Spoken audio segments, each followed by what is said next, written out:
여러분, 우리 모두가 신앙생활을 하고 있습니다마는 어떻게 하는 것이 행복한 신앙생활일까요? 어떻게 하면 우리가 신앙생활을 잘한다 이렇게 말할 수가 있을까요? 사실 이 질문 앞에 답은 심플합니다. 우리 하나님이 기뻐하시는 일에 우리가 함께 동참하면 우리는 신앙생활 잘한다 이렇게 말할 수가 있을 겁니다. 어떻게 하면 우리가 행복한가요? 하나님이 기뻐하시는 일을 하면. 오늘 누가복음 15장을 살펴보는데 여기에 나와 있는 이 모든 이야기는 우리 하나님이 뭘 기뻐하시는지, 우리 하나님 무엇을 가장 좋아하시는지를 소개해 주는 말씀입니다. 그것도 세 가지, 동일한 주제로 세 가지 이야기를 통해서 우리에게 말씀을 하고 있죠. 양 100마리 가운데 한 마리 잃어버린 목자가 그 양을 찾아서 헤맵니다. 산과 들로 헤매다가 양을 찾습니다. 그리고 어깨에 메고 돌아와서 너무 기뻐서 사람들과 함께 잔치를 베풉니다. 이게 우리 하나님 아버지의 마음이라는 거죠. 한 여인이 은전 하나를 잃어버렸습니다. 그래서 방에 불을 켜고 온 방을 뒤져서 찾아냅니다. 찾아냈을 때 너무나 기뻐서 동네 사람들을 불러 모아 함께 잔치를 베풉니다. 잃어버렸던 것을 찾고 찾을 때 기뻐하는 그 여인의 모습, 이것이 하나님 아버지의 마음이라는 것이죠. 지난주에 저희들이 함께 말씀을 나눈 것처럼 한 아들이 집을 떠납니다. 허랑방탕하다가 정말 인생의 밑바닥까지 내려가죠. 그 아들이 회개하고 아버지께 돌아왔을 때 그 아들 돌아온 것 너무나 기뻐해서 온 동네 사람 다 불러서 잔치를 베푸시는 아버지의 마음, 그게 우리 하나님 아버지의 마음이다라고 이야기를 하는 겁니다. 사실 지난 주간에 다룬 내용만으로도 이 이야기는 감동적입니다. 많은 사람들의 마음속에 잊혀지지 않는 이야기가 될 겁니다. 이 이야기를 들으면서 정말 그렇게 사랑을 헤프시게 우리 모두에게 내어주시는 하나님의 사랑에 감사할 수 있을 겁니다. 그런데 예수님께서는 이 이야기에 만족하지 않으셨습니다. 1막으로 끝내지를 않으셨어요. 이 이야기는 1막으로 끝나지 않습니다. 2막이 있습니다. 사실 1막의 이야기만을 보게 되면 우리 복음에 관해서 우리가 오해할 수 있는 부분들이 있습니다. 어떤 학자는 이런 부분까지 지적을 해요. 1막에 그 밑바닥까지 내려갔던 둘째 아들이 아버지께 왔을 때 아버지가 다 모든 것을 용서하고 끌어안아 줬잖아요. 근데 여기 십자가가 어디 있냐? 이런 이야기를 해요. 어떻게 보면 정말 풍성하게 베푸시는 하나님의 사랑은 나타나지만 그 사랑의 대가, 십자가가 보이지 않는다라고 말할 수 있습니다. 그 십자가는 어떻게 보면 2막에 나타나는 이야기입니다. 그래서 1막만은 가지고는 안 됩니다. 1막이 값없는 하나님의 은혜를 보여주었다면 2막은 그 은혜의 대가가 무엇인지를 보여주는 내용입니다. 그래서 어떻게 보면 2막이 진짜 이 이야기의 핵심입니다. 또 하나 염두에 둘 것은 15장 1절 2절에 보면 이 이야기를 듣고 있는 사람이 누구냐? 청중이 누구냐? 바리새인과 사두개인이라고 이야기를 합니다. 사두개인, 바리새인, 정말 사람들이 존경할 만큼 신앙생활 잘하고 있던 사람들이잖아요. 그 사람들에게 들려주는 이야기라고 한다면 둘째 아들 돌아오는 걸 기뻐하는 아버지의 마음, 여기까지만으로는 그들에게 들려줄 이야기가 만족스럽질 않습니다. 2막에 나오는 이야기가 진짜 그 이야기를 듣고 있는 바리새인과 서기관들에게 들려주시는 어떤 메시지가 있지 않나 하는 생각을 하는 겁니다. 오늘 이 이야기를 정리하겠습니다. 2막 1장, 큰아들의 분노라고 이름을 줬습니다. 맏아들이 집에 왔을 때 집안에서 아주 시끌벅적한 소리가 들렸습니다.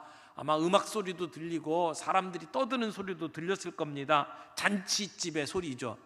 그래서 가까이 왔을 때 궁금해진 이 아들이 종에게 물어봅니다. 집안에 어떤 일이 있냐? 그런데도 놀랍게도 들려준 이야기는 집을 나갔던 동생이 돌아왔다는 겁니다. 그래서 아버지가 너무 기뻐서 잔치를 베풀고 있다라고 하는 이야기죠. 그게 27절 말씀입니다. 당신의 동생이 돌아왔음에 당신의 아버지가 건강한 그를 다시 맞아들이게 됨으로 인해서 살찐 송아지를 잡았나이다 라고 이야기를 하는 거죠. 그런데 이 이야기를 전해 들은 마다들이 경노합니다. 아마 그런 일이 집안에 있다면 가장 먼저 알아야 될 사람이 자기라고 생각을 했을지도 몰라요. 또 자기도 모르게 이런 일들이 진행되는 것이 섭섭했을지도 모릅니다. 무엇보다도 둘째가 돌아왔다고 아버지가 그렇게 기뻐하면서 잔치 베푸는 아버지가 이해가 안 됐던 것 같습니다. 여러분은 어떠시겠어요? 집 나간 둘째가 돌아왔어요. 망가져서 정말 어떻게 보면 요즘으로 이야기하면 장발에다가 꽁지머리하고 그리고는 그 마약에 쩔은 그러한 퀭한 눈초리를 가지고 그리고는 집에 돌아왔다. 그때 여러분이라면 그 동생을 어떻게 맞이하겠습니까? 그런데 지금 이 마다들은 그런 동생이 돌아왔을 때 아버지가 잔치 베푸는 것에 지금 분노하고 있는 겁니다. 그리고는 그 잔치 자리에 들어가지 않습니다. 바깥에서 시위하고 있습니다. 그래서 아버지가 할 수 없이 아들을 데리러 바깥으로 나왔죠. 28절에 보니까 그가 노하여 들어가고자 하지 아니하거늘 아버지가 나와서 권하는데 아버지가 잔치 자리에서 떠났습니다. 그리고는 아들에게 들어가자고 이야기를 합니다. 거기 안 들어가겠다고 버티고 시위하는 마다들도 이게 말이 안 되지만 지금 잔치 자리에서 사람들과 함께 있던 아버지가 아들 때문에 바깥으로 나온 것도 이것도 있을 수 없는 일입니다. 그 아버지에게 마다들이 뭐라고 이야기합니까? 29절 30절에 보니까 내가 여러 해 동안 아버지를 섬겨 아버지가 나한테 했던 명을 어긴 적이 없거늘 내게는 염소 새끼 하나 주어서 내 친구들과 함께 즐겁게 한 일이 언제 있습니까? 그런데 아버지의 살림을 창기와 함께 삼켜버린 이 아들이 돌아오매 이를 위해서 살찐 송아지를 잡았나이다. 여러분, 마다들이 이와 같이 경노한 이유가 뭡니까? 자기에게 뒤따르는 손해 때문에 속이 뒤집어진 겁니다. 작은 아들은 자기가 챙겨야 될 모든 몫을 가지고 떠났습니다. 근데 그가 왔을 때 아버지는 그를 다시 상속자로 받았습니다. 그에게 옷을 입히고 가락지를 끼우고 그래서 그의 신분을 회복시켜 주었습니다. 그러면 내가 받아야 될 몫에서 동생 몫이 또 따로 빠져나가겠죠. 또 지금 잔치를 베풀면서 쓰고 있는 모든 것들이 내 것이라고 생각을 했던 것 같습니다.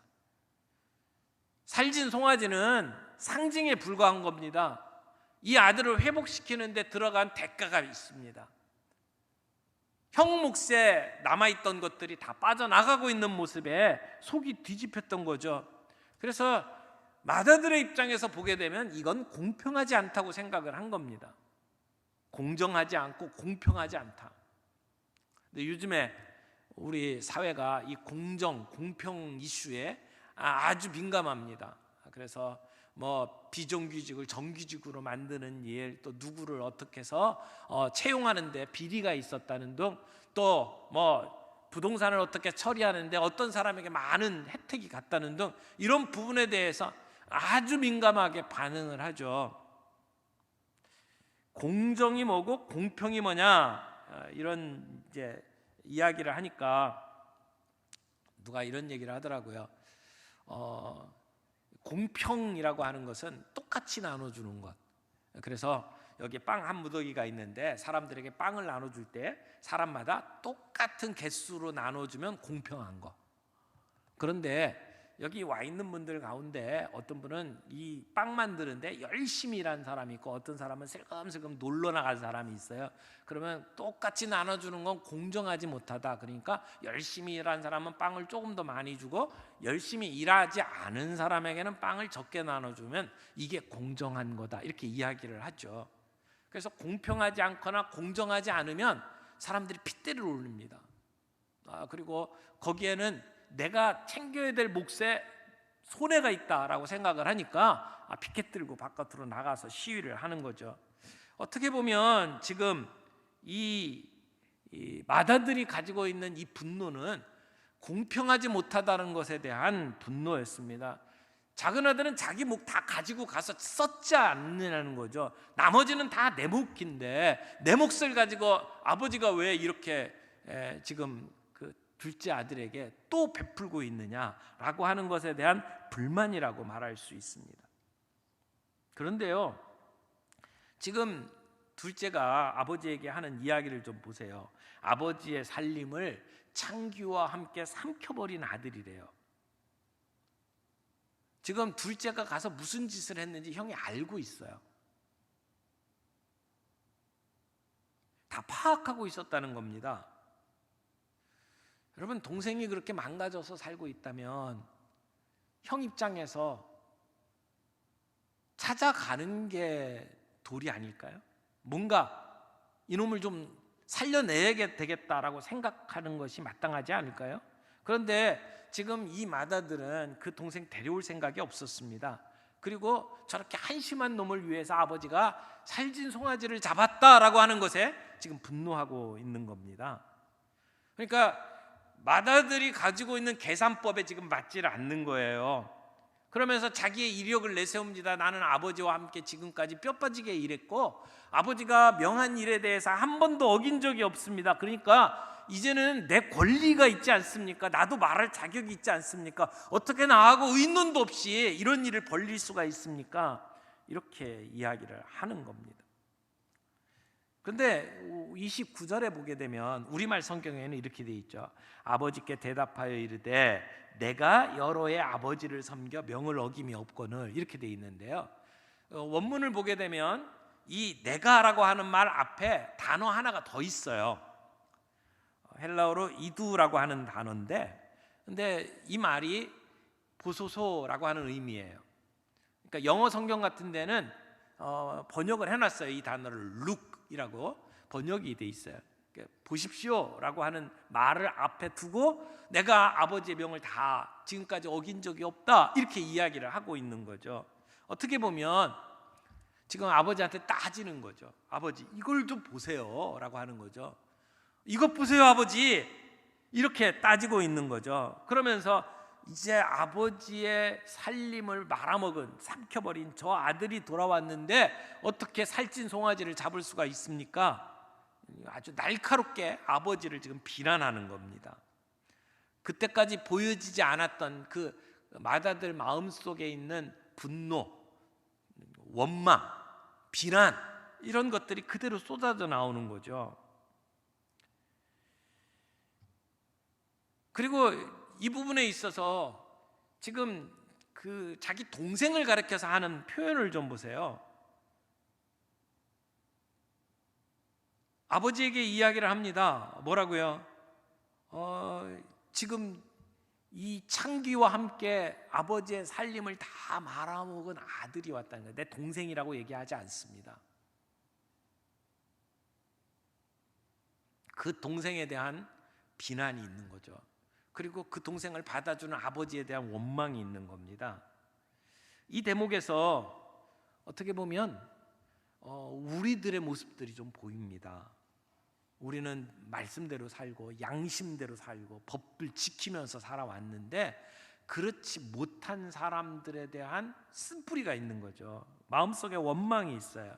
그들을 향한 판단이 있고 그들을 저주하는 모습들이 있습니다. 나는 깨끗한데, 나는 그렇게 말씀대로 살려고 노력하는데 그렇지 못한 자들이 왜 득세하면서 이 땅에서 인정받고 살아야 되느냐라고 하는 것에 대한 어떤 정죄하는 그 마음속에 독이 묻어나는 것을 보게 됩니다. 맏아들의 이런 분노, 이것이 2막 1장의 이야기입니다. 2막 2장으로 넘어가면 아버지 무한한 사랑을 보게 됩니다. 지금 둘째 아들은 나가서 그렇게 망나는 짓을 하다가 돌아왔습니다.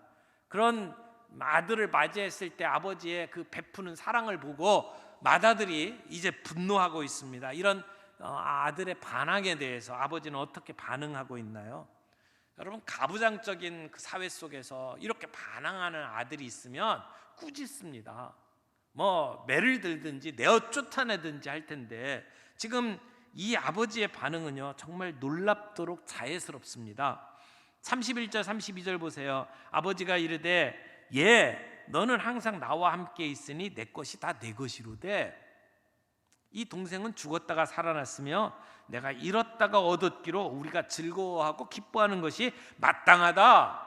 지금 아버지 하는 말을 보세요. 예라고 이야기를 하는데 이 예라고 하는 말을 헬라어 단어로 보니까 테크논이라고 하는 단어를 사용을 했어요. 테크논이라는 말은 아주 정감 어린 표현입니다. 아들아라고 하는 표현이에요. 우리말로 예라고 번역이 됐는데 좀 더 정확하게 표현하면 내 아들아, 사랑하는 내 아들아라고 이야기를 하는 거예요. 지금 따지고 있는 아들 앞에 변명을 하지 않습니다. 관계만 이야기합니다. 내 사랑하는 아들아. 여러분, 작은 아들은 자기가 했던 짓에 대해서 회개하고 돌아와서 용서를 받았어요. 아버지와 화해했습니다. 그런데 지금 맏아들은 어떻습니까? 지금 아버지에 대해서 원망하고 있습니다. 비난하고 있습니다. 아버지로부터 멀어졌습니다. 그런데 자기가 뭘 잘못하고 있는지를 몰라요.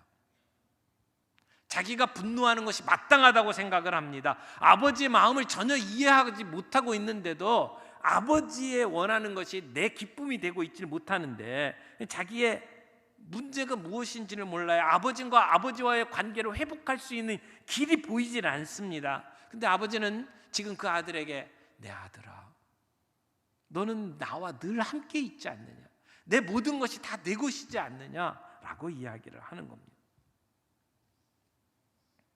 어떻게 이 아들이 아버지와 회복할 수 있을까요? 잔치자리에 들어가면 됩니다. 가서 아버지와 함께 기뻐하면 됩니다. 잃어버렸던 동생 돌아왔다고 끌어안고 환영해 주면 됩니다. 그런데 얘기가 여기서 끝나요. 그래서 제가 2막 3장이라고 표현했는데 사실은 3장은 없습니다. 여기서 끝나버렸기 때문에. 그래서 3장의 이름을 이렇게 잡았습니다. 갑작스러운 이야기의 결말이라고 잡았어요. 여러분, 여기까지 가게 되면 사람들은 궁금해질 겁니다. 어떻게 해야 될까? 맏아들이 지금 이 상황에서 아버지의 이야기를 듣고 잔치자리에 들어갈까? 가서 돌아온 동생을 끌어안고 너 왔니? 그러면서 맞이해 줄까? 아버지의 이 너그러운 제안에 대해서 맏아들은 어떻게 반응을 보일까? 사람들은 궁금해질 겁니다. 그런데 예수님은 거기에 대한 대답을 하지 않고 얘기를 여기서 끝내버립니다. 아마 이게 이야기를 만들어가는 아주 그 기술 아닌가 하는 생각을 해봅니다. 드라마를 본다든지 영화를 보다 보면은요, 그 결말을 다 얘기하지 않아요. 그 결말에 어떻게 회개했고 어떻게 돌아왔고 오랫동안 행복하게 살았더라 이렇게 얘기하지 않습니다. 그 뒷부분은 독자들에게 맡기는 거죠. 지금 예수님이 이런 방법을 사용하고 있어요. 사람들이 지금 아주 궁금해질 찰나에, 지금 맏아들이 도대체 어떻게 반응을 보일까라고 궁금한 찰나에 이야기를 뚝 끊어버렸어요. 왜요? 그 해답을 지금 청중에게 맡긴 겁니다. 그런데 지금 이야기를 듣고 있는 청중이 누구라고요? 15장 1절 2절에 바리새인과 서기관들이라고 이야기를 했어요. 그러면 바리새인과 서기관들이 이 이야기를 들을 때 자기의 입장을 어디에다가 지금 대변을 할 수 있을까요? 돌아온 둘째 아들 이야기에 자기를 빗댈까요? 지금 아버지와 함께 일하면서 그리고 지금 이 잔치자리에 들어가지 않는 맏아들의 자기를 비유할까요? 아마 바리새인과 서기관들은 이 얘기를 들으면서 깜짝 놀랐을 거예요. 그리고 지금 어떻게 반응해야 될지 굉장히 당황스러웠을 거예요. 맏아들과 같은 모습이 자기들이거든요. 자기들은 지금까지 아버지와 함께 있었고 그리고 그 명한 것을 어긴 적이 없다고 생각하는 사람이잖아요. 근데 아버지의 실제 마음을 모른다는 거예요. 지금 예수님이 지적하고 있는 게 뭡니까? 너희들이 지금까지 믿고 있다고 생각하는 그것이 잘못됐다는 겁니다.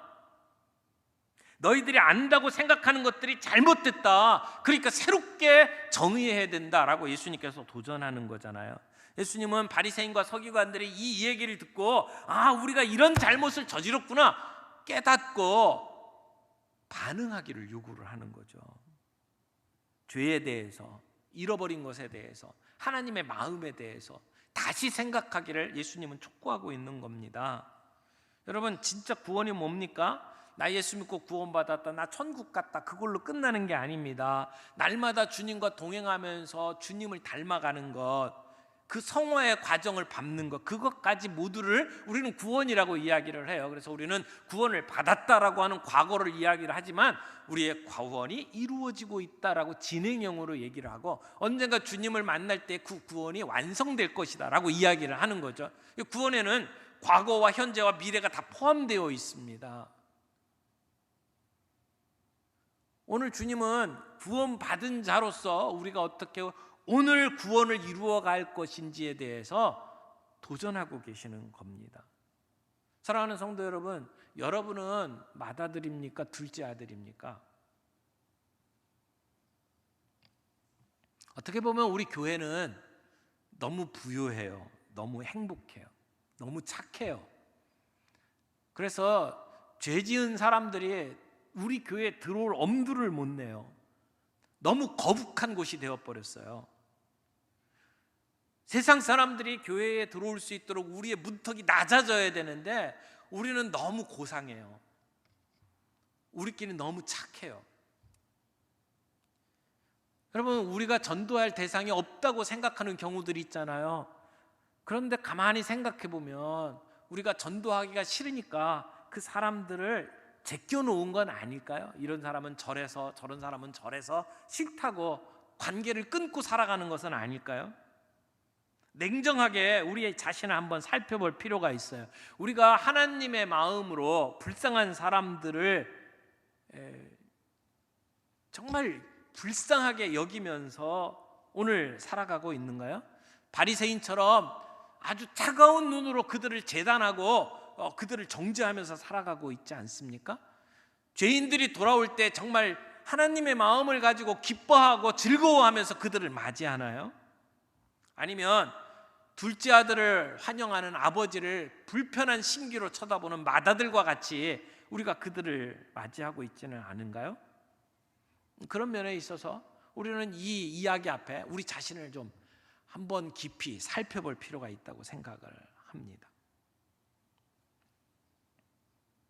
팀 켈러 목사님은 이 탕부 하나님에서 이 이야기를 하면서 이 둘째 아들이나 맏아들이나 현대를 살아가는 사람들의 아주 전형적인 모습을 보여준다, 이렇게 분석을 했어요.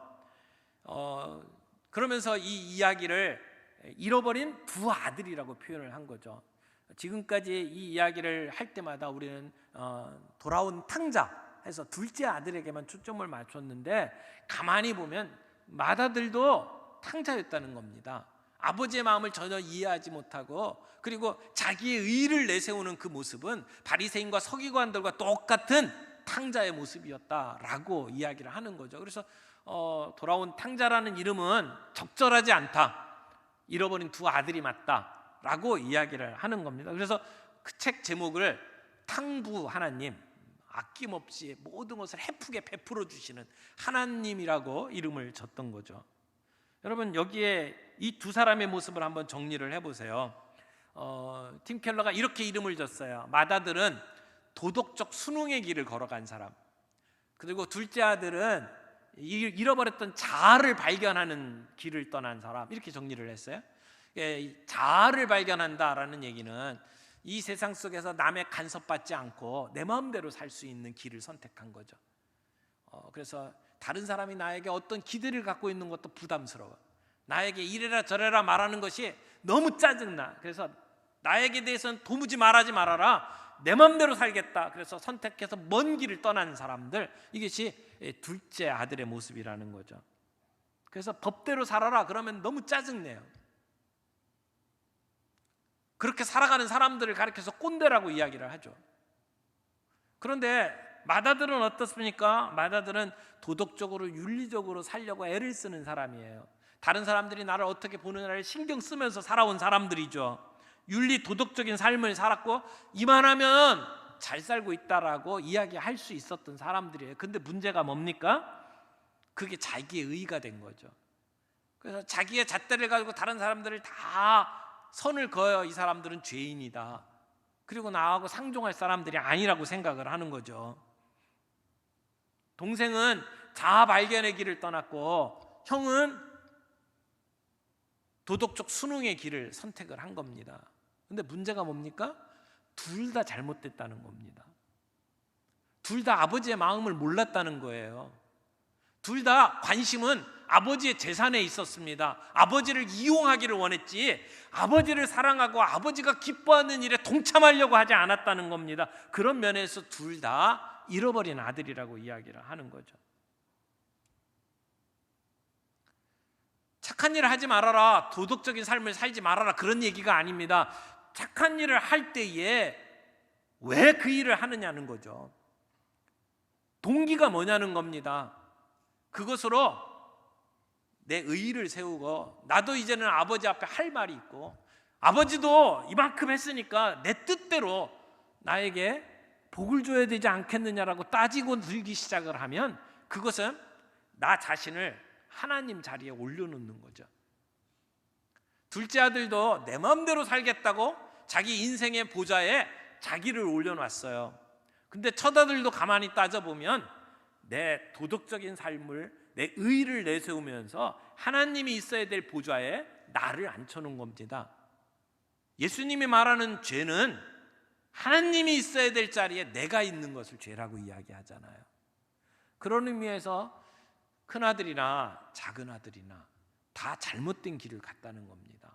둘 다 그릇된 길을 선택을 한 겁니다. 그런데 복음은 뭐라고 이야기를 하냐면, 복음은 그런 두 사람을 다 사랑한다는 것입니다. 아버지는 자기를 발견하는 길을 선택하고 모든 것을 다 들고 자기 마음대로 살았던 둘째 아들도 용서했고, 그리고 자기의 도덕적인 의의를 내세우면서 아버지에게 분노하고 있는 그 아들도 용서하며 함께 들어가 잔치자리에 나아가자고 이야기를 하시는, 그래서 양쪽의 두 아들을 향해서 사랑을 정말 해픈 것처럼 탕진하시는 그런 아버지의 모습을 오늘 우리는 보게 된다는 겁니다. 사랑하는 성도 여러분, 언뜻 두 길이 극단의 길, 다른 길처럼 보이지만 그 속에 내용을 보게 되면 같아요. 아버지의 마음을 전혀 이해하지 못하고, 그리고 자기를 위한 길을 선택을 한 것이죠. 자기의 뜻을 주장하는 방법만 달랐지 결국은 자기를 앞세운 모습이었다는 것입니다. 둘 다 아버지의 마음을 이해하지 못하고 길을 떠나버린 두 아들이었다는 겁니다. 그런 자들을 우리 하나님은 그래도 사랑하십니다. 그래도 그 둘 다 사랑하시는 아버지, 그 아버지의 마음은요, 들어와서 함께 기뻐하는 것입니다. 잔치자리에 함께 참여하자는 것입니다. 오늘 이 말씀 앞에서 우리의 삶을 좀 돌이켜 볼 수 있기를 바랍니다. 오늘 우리는 첫째 아들입니까? 둘째 아들입니까? 우리의 삶 속에, 우리의 자세 속에, 우리의 태도 속에 하나님의 마음을 이해하지 못하고 나를 주장하고 있는 모습들이 분명히 드러날 수 있기를 바라고, 그 부분을 회개할 수 있기를 바랍니다.